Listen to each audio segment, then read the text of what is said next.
7 जन्म में उनकी सरकार नहीं आएगी।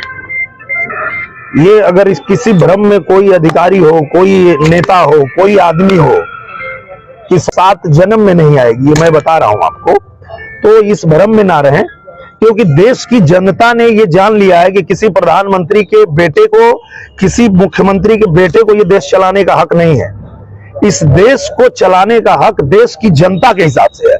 तो देश की जनता जैसा चाहेगी वैसा देश चलेगा। और पूरे वो जो लोग सपना देख रहे हैं उनको सपना देखने दीजिए, आप लोग एकदम निश्चिंत हो करके।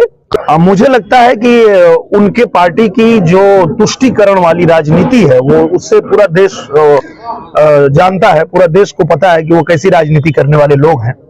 तो उनकी हिम्मत होगी भी नहीं आगे आने की, क्योंकि वो कुछ खास लोगों को, कट्टरपंथियों को बचाव करते हैं, कट्टरपंथियों का पक्ष लेते हैं, गुंडों का पक्ष लेते हैं, माफियाओं का पक्ष लेते हैं। तो उनकी हिम्मत होगी भी नहीं आगे आने की। और मुझे लगता है कि इसी वजह से ये देश की जनता जो है 7 जन्म में उनकी सरकार नहीं आएगी। ये अगर इस किसी भ्रम में कोई अधिकारी हो, कोई नेता हो, कोई आदमी हो कि 7 जन्म में उनकी सरकार नहीं आएगी।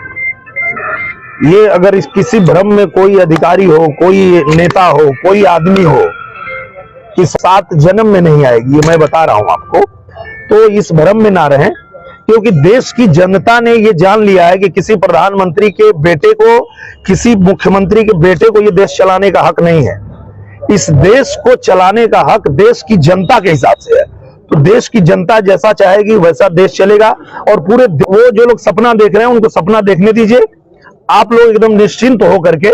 मुझे लगता है कि उनके पार्टी की जो तुष्टीकरण वाली राजनीति है वो उससे पूरा देश जानता है, पूरा देश को पता है कि वो कैसी राजनीति करने वाले लोग हैं। तो उनकी हिम्मत होगी भी नहीं आगे आने की, क्योंकि वो कुछ खास लोगों को, कट्टरपंथियों को बचाव करते हैं, कट्टरपंथियों का पक्ष लेते हैं, गुंडों का पक्ष लेते हैं, माफियाओं का पक्ष लेते हैं।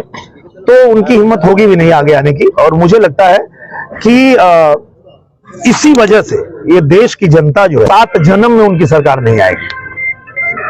ये अगर इस किसी भ्रम में कोई अधिकारी हो, कोई नेता हो, कोई आदमी हो